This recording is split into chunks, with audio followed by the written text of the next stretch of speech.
Welcome to Year 1 Mechanics, Chapter 9 about kinematics, also known as constant acceleration, where actually in Chapter 11 you'll be learning about variable acceleration. Anyway, so this chapter is a really nice introductory lesson about let you have a peek into what mechanics calculations about. If you've done physics in A level, you might find the concept is very similar, if not the same, but in terms of calculation, it might be different.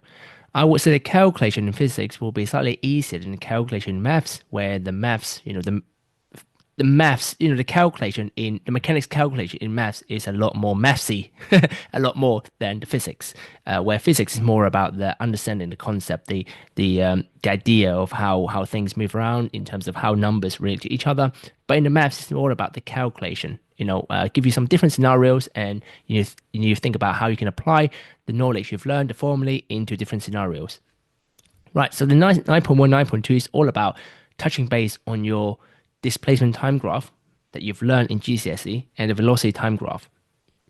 So it's a very good introductory lesson into giving you a sneak peek of mechanics itself.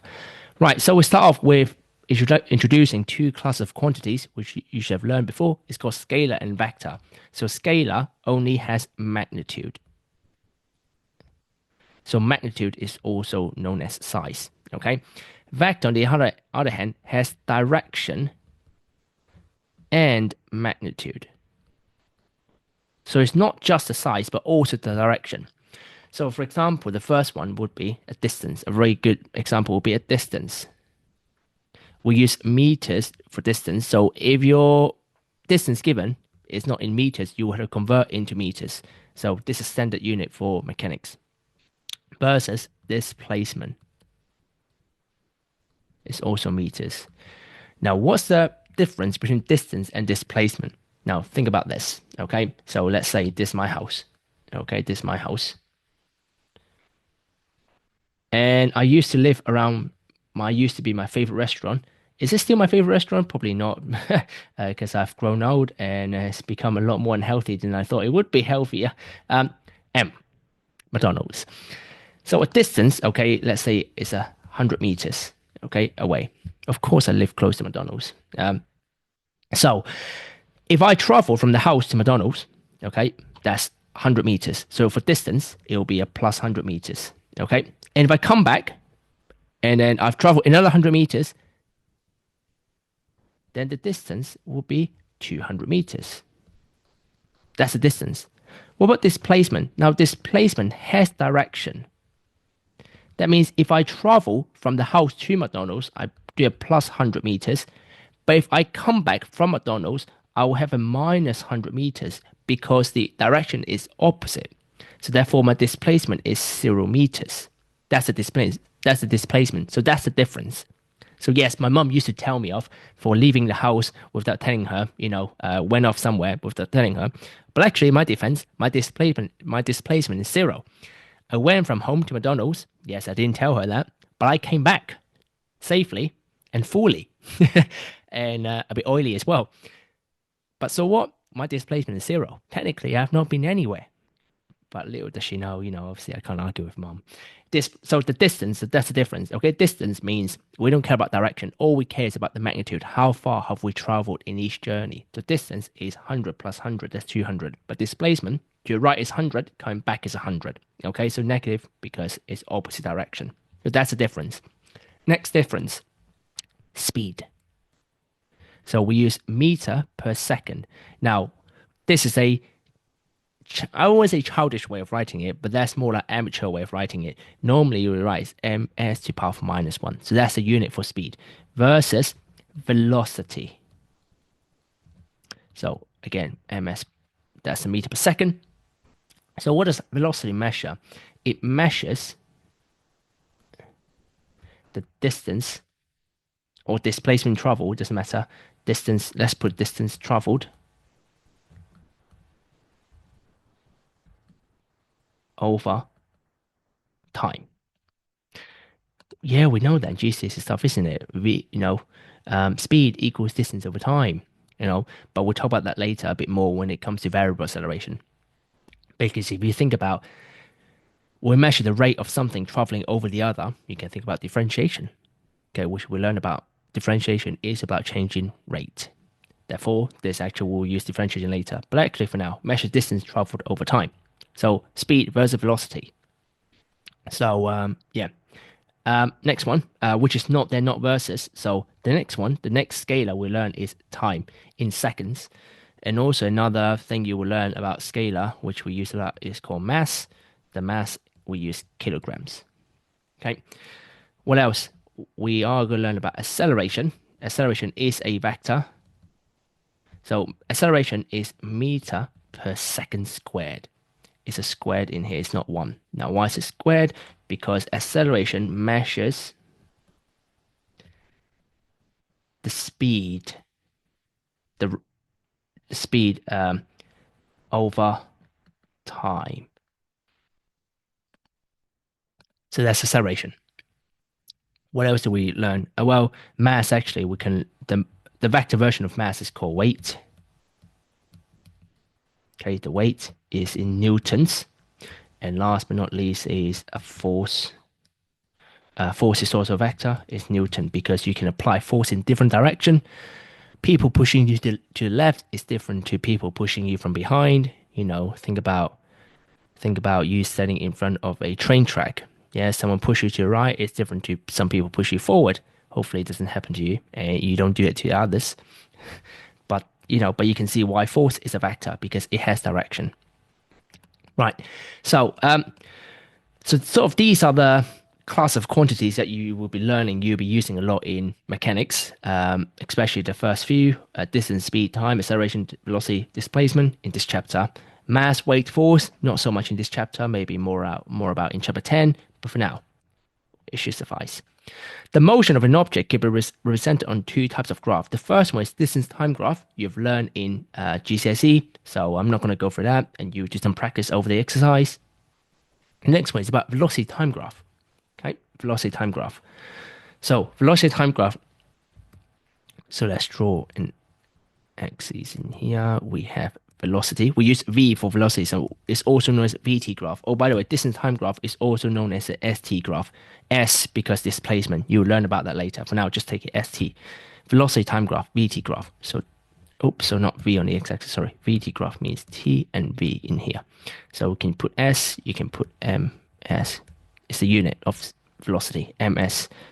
Sorry about. Let me write a bit better. So velocity. Okay. Right. So let's draw this shape. So we start from 0, 0, we go up, come back down, and we come here and come back down in here. Okay, and we go into negatives. Okay, so we're gonna call this part A, part B, part C, and part D. Right, so first thing we need to know is about the gradient. The gradient measures the acceleration. Okay, and the next one is about area under graph. It measures the distance traveled or displacement. Okay. Now, why is the gradient acceleration? Now you can actually do it by the unit. Now let me show you using pure algebra. Okay, gradient is the difference in y over difference in x, which is the velocity over time, right? So velocity, if we look at the unit for velocity, is meter per second. For time is second. If you do sort of algebra, meter per second divide by second, you get meter over s squared, which is ms to the power of minus 2 meter per second squared, which is the unit for acceleration. And what about area under graph? Well, area is a rectangle or maybe something similar of some sort. You just do velocity times time. The unit for velocity is meter per second. Time is second. Times them, you get meters, which is the unit of distance. Okay, right. Anyway, it doesn't really matter. All you have to remember is in a velocity time graph, the gradient measures the acceleration or deceleration. Area in the graph measures distance or displacement. So, part A, okay, the part A of the graph is where we have a positive gradient. So we have a positive gradient. So a positive, I use plus VE for positive gradient, meaning we are accelerating. Also, we start from 0, 0, so we're accelerating from rest. Okay. Part B. Okay, part B of the graph. Okay, what do you think part B of the graph? Well, part B of the graph, you can see it's a horizontal line. Okay, 0 gradient means the car is in constant velocity. Okay, it's still moving, but it's just constant velocity. Okay, so still moving. Part C of the graph, you can see now the car, okay, or I say the car because in my mind already picturing it's in the car. There's a negative gradient. So part C has a negative gradient. So negative gradient. So negative gradient means decelerating. Okay, decelerating. And part D. Now part D you can see is the negative part. So part D, we have now negative velocity. Negative velocity. What does that mean? That means we are traveling backwards. We're traveling backwards because we have negative velocity. Okay, right. Next, let's look at example in here, and that's all we have to say. Oh, actually, one more thing I want to talk about, these 2 point. Okay, these 2 point, stationary. Stationary is how it's yep. Object is stationary. Think of it like a car, really. Okay, a car moves off from a traffic light. Okay, hits the speed limit on the motorway or whatever, okay, on the street, and then see another traffic light, we start to slow down, okay, and then maybe slow down, okay, and then realize maybe we went to the wrong place, okay, we went to the dead end, so we have to reverse backwards, something like that. We start off on traffic light, maybe we move off from traffic light, we hit the speed limit, okay, we turn to a street or something, and then we realize there's a dead end, so we slowly decelerate to a stop, and then it's a dead end, so to reverse backwards. I think that's probably a more probable way of explaining what scenario in here this graph is describing. Okay. So example, a car is moving off from a traffic light and accelerate from rest to a speed to 10 meters per second in 20 seconds when the light turns green. The speed is then maintained for 30 seconds. Sketch a velocity time graph. Okay, so let's sketch it. So first of all, sketch means, again, you don't need a scale or anything. So we just VT graph. So we start from rest. So start from rest means we start from origin. So you can write in there. Okay, start from rest means start at origin. Okay, so we start at origin. I'm gonna use blue in here just to make sure you can color reference both to a speed of 10 meters per second. So a straight line to 10 meter per second. Okay, in 20 seconds. That means in here, that's 20. The speed is then maintained for 30 seconds. That is then maintained for 30 seconds. So in here, we put 50, and you can put in here 30. That's the velocity time graph. That's it. Okay. Part B, find the distance traveled. So we know distance equals area on the graph. Now this graph you can do in 2 ways. You can either work out the area of a triangle, okay, and then a rectangle, or you can do trapezium. So I would say, okay, so method 1, you can do plus a rectangle, or you can do a trapezium. So it's up to you. Okay, I'll put the numbers in for you. So you can either do 20, 10, and this will be 30 times 10, or you can do 30 plus 50 times the height of 10. So up to you. I'll show you both methods, obviously. The first one here, we do 20 times 10 divided by 2 plus 30 times 10, which is 100. 100 plus 300 is 400 meters. Or if you do A plus B times height divided by 2, which is also 400 meters. Now, the reason is I know a lot of students would prefer the triangle plus rectangle because they don't remember the formula for trapezium. However, the trapezium will prove to be a very useful thing to do when it comes to work on the area of velocity time graph. You'll be dealing with a lot of trapeziums. So I would say remember it. Half a plus b times height. That's the answer. Okay. Next one. If you think if you think you want to try to do this question, feel free. Press question one. Okay. Pause the video. Have a go. Okay. If you want to listen to my explanation, I'll go through as well. An athlete runs along a straight road. She runs from rest and moves. Again, run from rest means origin. We start from the origin and move with constant acceleration. Constant acceleration means straight line. Okay, not a curvy line. For 5 seconds, reaching a speed of 8 meters per second. Well, let me start drawing it. Why not? So time b. Okay, so we start from rest and we reach a speed of 8 meters per second, and the time is 5. The speed is then maintained for t seconds. So it's then maintained for t seconds. I don't know how long is t seconds. So all I know is this is t. So this point will be 5 plus t. She then decelerates at a constant rate until she stops. So she stops. Okay. She has run a total of 500 meters in 75 seconds. So that's 75. So part A, this is done. 5 plus t, that's done. Okay. Part B, find the value of t. Now, 5 meter, 500 meters. 500 meter in a velocity time graph means the area. So we are told the area equals to 500. So our task is to work out the area, find t and set up an equation using area.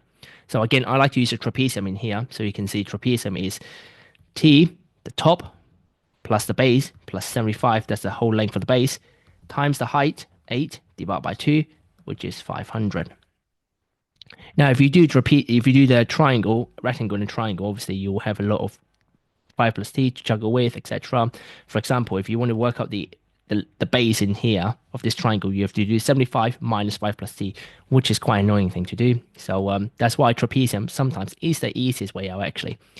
So what I can do is 2, 8 divided by 2 is 4. So t plus 75 times 4 equals 500. Divide by 4 over minus 75, you should get 50. 50. So 50 it equals 50. Okay. Yeah, that's it. Right. So your turn. Okay. Yes, the first one is already exam practice. And pause the video. Okay. Have a go. See if you have a go at the question. Okay. Part A first. See if you can draw a velocity time graph. If you can't do part A, then you won't be able to do part B. Okay. So pause the video. Have a go at part A. Okay. When you're ready for the answer of part A, you can press play.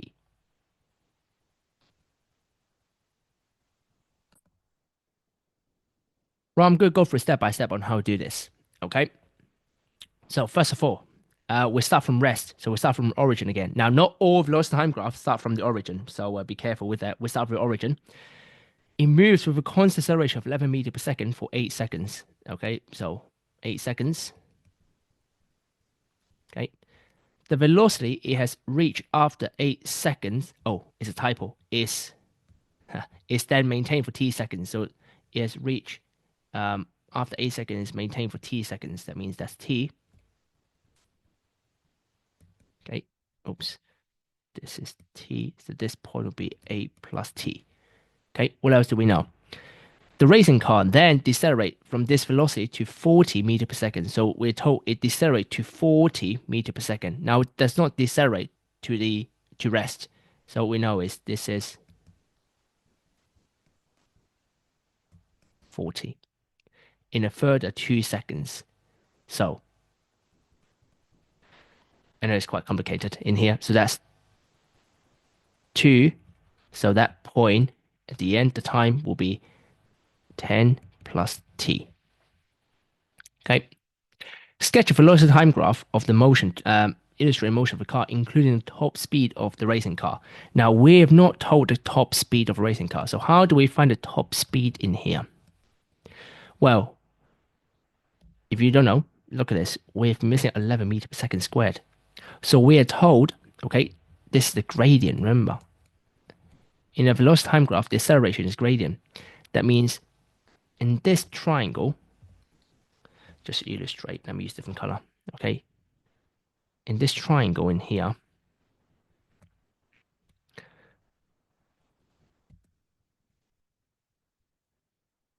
we're told we know that's 8, but we don't know what's the maximum height. We know something divided by 8 equals 11 because that's a gradient.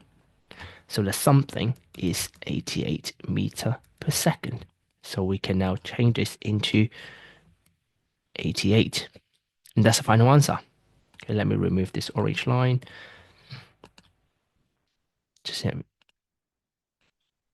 that's the final answer. Okay, right. It's quite a tricky one. That's why it's exam question. Okay, part B, given that the distance between A and B, given that the distance, now you should be able to tell me in a distance, how do you work out distance in a velocity time graph? Area. Okay, so part B, pause the video, have a go at the question, see if you're able to get the answer. When you're ready for the answer, you can press play.